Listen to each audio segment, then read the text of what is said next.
welcome or welcome back to my channel. My name is Julie Ambani, commonly known as Jules.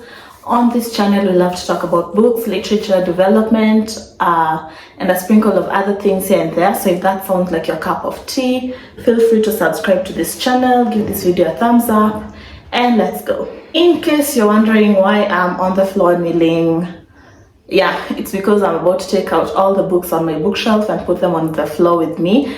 I think this is what I'm going to be doing during this video, though I might have to find a more comfortable position. A lot of people have been asking for a bookshelf tour, especially on Instagram, and I've been very lazy to do that. But recently I had a few changes and my bookshelf was highly disorganized as the changes were being done. So I'm just going to take down all the books and rearrange them how they were before, and I'll take you through that. So just give me a minute, let me take the books from the bookshelf. So here is my empty bookshelf, well, mostly empty aside from those bottom two tiers, which I'll explain later. But this is my empty bookshelf. I got this bookshelf design from Pinterest, then took it to my local carpenter who did it for me at such an affordable price. So yeah, so guys, I'm sat on the floor with all of my books and I want to rearrange them on my bookshelf.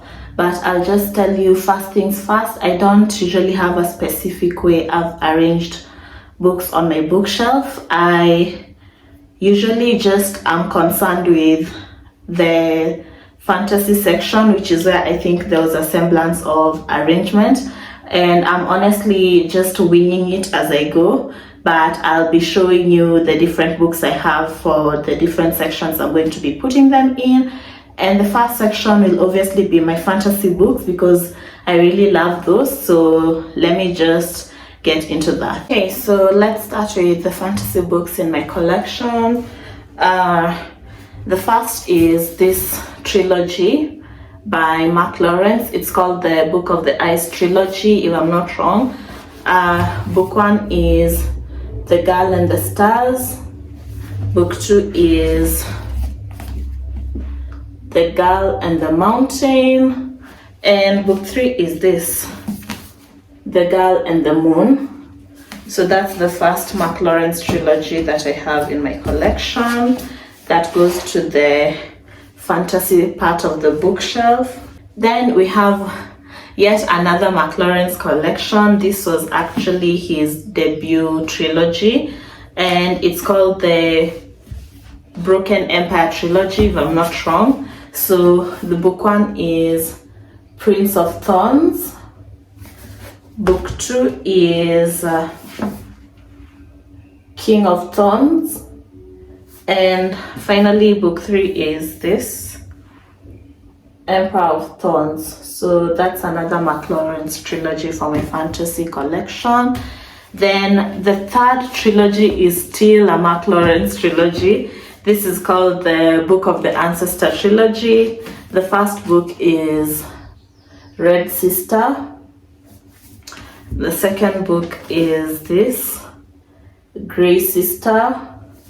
The third book is Holy Sister.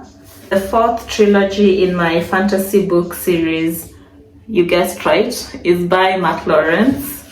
So I have 4 out of 5 of Mark Lawrence's trilogies. I'm hoping to get the other trilogy early next year. I don't think I'll be buying any more books this year. So this is called the Impossible Times trilogy. It's not really fantasy, but more or less, maybe let's say sci-fi-ish, time travel. I wouldn't normally read this type of books, but it's Mark Lawrence. So book one is One Word Kill. Book two is Limited Wish. And book three is Dispel Illusion. What I like about this trilogy in particular, this Impossible Times trilogy, it's very confusing with stuff about time travel, but he made his books very short. You don't get like a jumble of many things mixed together for like a long book. So they're very short, easy to read. So those are the 4 Mark Lawrence trilogies that I have in my fantasy book section. Then I also have this, The Fifth Season by N.K. Jemisin. This is a book I think I'll have to read again, because the first time I read it, I felt very some way about it and realized that maybe I wasn't in the proper mindset for reading it at that time. So it's one book I think I'll read again, maybe even before the end of this year actually. We also have The Name of the Wind by Patrick Rothfuss.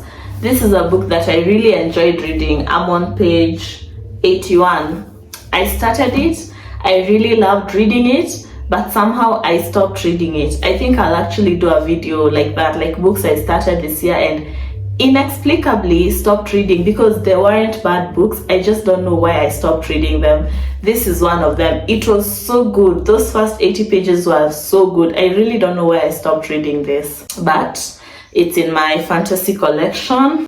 Then we have new additions to my fantasy collection this year, and that's the Brandon Sanderson books. My equipment is not amused with me today, but anyway.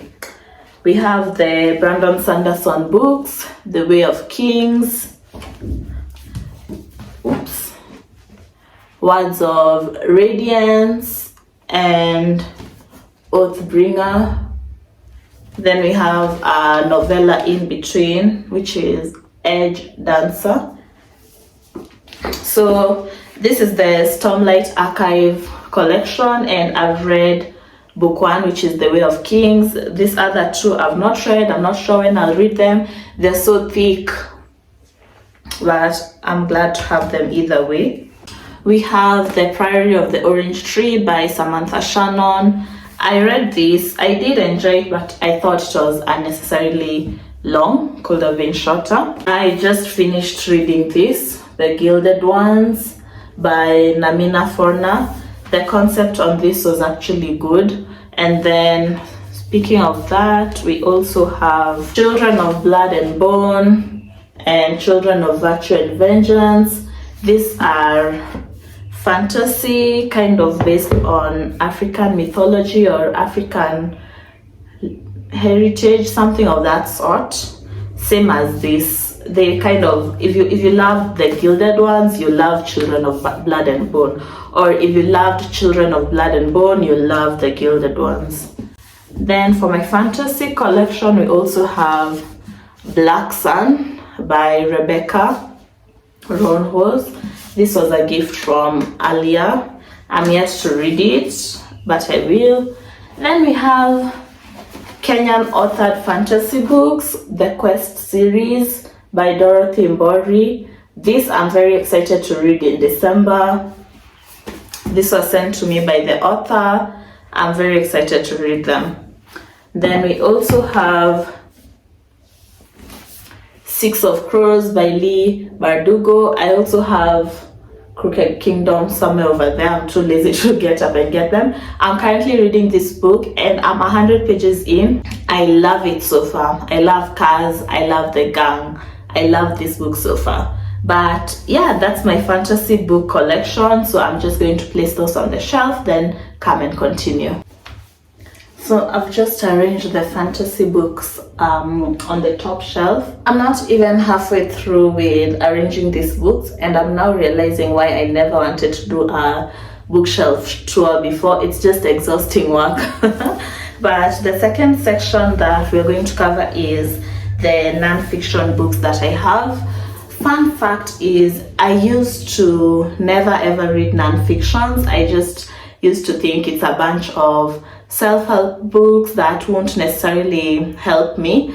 But my friend Michelle and Frankie, I think, Corey, like a lot of people were reading non-fiction books and they were really recommending them to me. So I slowly but surely started buying more and more non-fiction books, and now I'm so surprised to see that I have a huge chunk of non-fiction books. So I'll just quickly take you through what they are. As for my non-fiction, a lot of them are focused on marketing, communications, business, and a bit of self-development. I try to avoid self-help books, but I think there's one or two here. I'll start with this.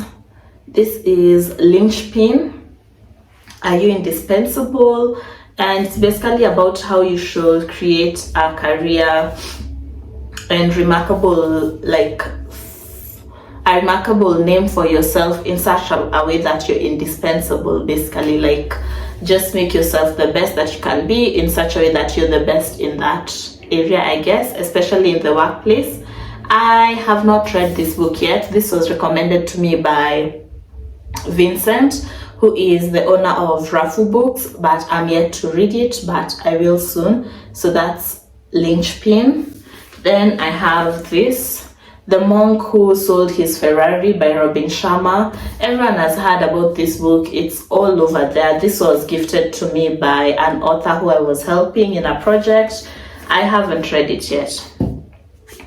We have, this is Marketing by Seth Godin. Seth Godin is the author of Linchpin, and I really like his books on marketing. He has like really good books when it comes to marketing. Himself, he's a marketing guru. So that's Seth Godin. His website is full of so many resources, so I will advise you to check that out. We have Factfulness by Hans Rosling. This, I actually got it because I saw Corey and her book club reading it, and I was very interested in it. I got to page 100. I've not finished it yet because it was so dense in my opinion, so I couldn't just like read it continuously, but it's a book I'll actually have to get back to and finish.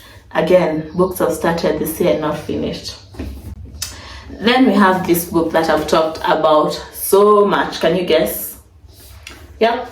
So Good They Can't Ignore You by Cal Newport. I loved this book. I'll review it in January after I read it once again. But I really loved this. On that note, we also have Digital Minimalism by Cal Newport as well. Cal Newport has become one of my auto-buy non-fiction authors, which is to say something. We have this, The Consulting Bible by Alan Weiss. I hope I'm pronouncing the second name correct. This is a book I would highly recommend if you want to branch out and start maybe like a consultancy business and build a name of your own. It has like very good tips. Of course, those tips you'll have to modify them to fit into our continent and practices, but I loved it. We have No Rules Rules, Netflix and the Culture of Reinvention. I have a full detailed review on this, so you can definitely check this out. We have Finding Me by Viola Davis. I also have a full detailed review on this that you can check out on my page. We have Brands on a Mission. This is also kind of a bit marketing-ish, but basically about how every brand should really have like a social mission that they're working on that is in relation to their brand, and it's written by Miriam Sidibe, who gives like good experience of her own journey to this. I actually enjoyed this. Guys, I'm realizing I didn't oil my hands. I just hope it's not noticeable because I'm not going to oil them. Then we have Unplugged by Jacob Elliott. This was gifted to me by the author. I haven't read it yet. Atomic Habits by James Clear. Yes, I have a copy of Atomic Habits. This book gets a lot of hate. I'm not too sure why. I did enjoy it, and I practiced some of the tips I got from this, so I don't know, I guess maybe I'm basic in reading that book, but I did enjoy some tips. It wouldn't necessarily be a book I would buy because it falls into that self-help category that I try to avoid, but I think I was just in the bookshop with some extra money and got it. Then we have Big Magic by Elizabeth Gilbert, a book I recommend over and over again, especially to anyone in the creative field. If at any point you've thought about creating content full-time, this is a book you need to read. It is, and it's a short and quick, easy read. I will reread it next year at the beginning of the year. I love it. Too Pretty to Be Broke and Other Lies by Joan Thatia. Joan keeps everything 100%. I love it. I love her. She's an incredible author. We have Lean In by Sheryl Sandberg.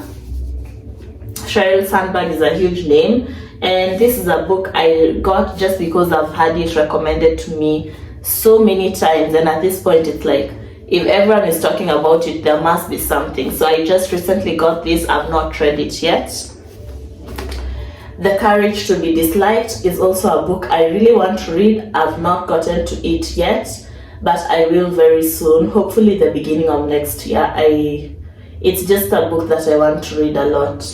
I have this, I don't know if you can see it, but it's called Quiet by Susan Cain. This was recommended to me by the ex-MD of Textbook Center. It's about the power of introverts in leadership.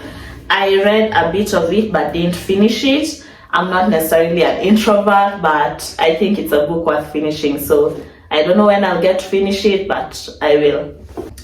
Made to Stick. This is a book that's especially good if you're into marketing and copywriting in particular. Then you need to read this book. It talks about basically how you should write in such a way that people remember you and remember what you said. Never Split the Difference, Negotiating as if your life depended on it. I've not read this yet. It's just new in my bookshelf. Same with this. Start with Why by Simon Sinek. A book I really want to read because I guess I really want to know how to get the why. Like, I know we all start things and usually you have a why, but a lot of the time it's a vague why. And right now, because I'm working on a couple of things, I feel like I need to find my solid why. This is another one that was really talked about when it came out, The Sex Lives of African Women. And when this came out, I think people were misled or confused. People maybe thought this will be a book about sex and steamy sexual encounters and I don't know what. And when they read it, they ended up saying it was disappointing. I read this book and gave it a 4-star or a 5-star. I think it was a 5-star. And that's because I think I went into it trying to get what the author was doing. This book is divided into self-discovery, freedom, and healing. In the context of African women, I don't know. I think it's a very good book. Very good. It's told stories, heavy stories, especially the freedom and healing part. I don't know. I don't know how people went into, I don't know what people were expecting from this, but I feel like for me, I enjoyed it. Yeah, I'm those people who enjoyed it. We have Shoe Dog by Phil Knight, current read for this month's nonfiction. Good so far. We have Making Sense by Sheken Duati. It's a good book, though I feel maybe a bit outdated considering where we are in terms of the economy, but still a good book. On the same vibe, we have Should I by Florence Bett. I feel like Should I is kind of like a remix to Making Sense. Maybe I'll review these two side by side just to let you know how they are, but both are good books. I don't want to say that one is better than, these are both good books, and any Kenyan should at least read them and try and get control of their finances. We have Influence, The Psychology of Persuasion. I've not read this yet, but it's basically about marketing. As I told you, a lot of my books are based around that, so that's basically what this is about. A Promised Land by Barack Obama. I'm not even going to lie, I don't know when I'll ever read this book and finish it. I don't know. All About Love by Bell Hooks. I started this book, I got to chapter 3 and stopped reading it because I felt like it was asking me heavy questions and I was like, I need to do some self-reflection. It's a good book. Untamed by Glennon Doyle. Stop Pleasing, Start Living. I loved this book. It was a recommendation by Frankie. Basically, it's like stop pleasing people, live your life. Trevor Noah, Born a Crime. I really loved this. I enjoyed it. I think I'll read it next year. His story is so inspiring and nice. And Mama Trevor, I applaud her. My last two books. Pablo Escobar, my father. So this was written by Pablo Escobar's son. I'll just say I had just watched Narcos. That's all I'll say. And my last nonfiction is Blood and Oil. I loved this book as well. I loved it. Not too sure why I've not finished it. But basically that's my non-fictions, and I think I'll split this video into two so that I can do my other books in another video, because otherwise it's going to be too long. So let's continue this in the next video, and thanks for watching up to now. Bye.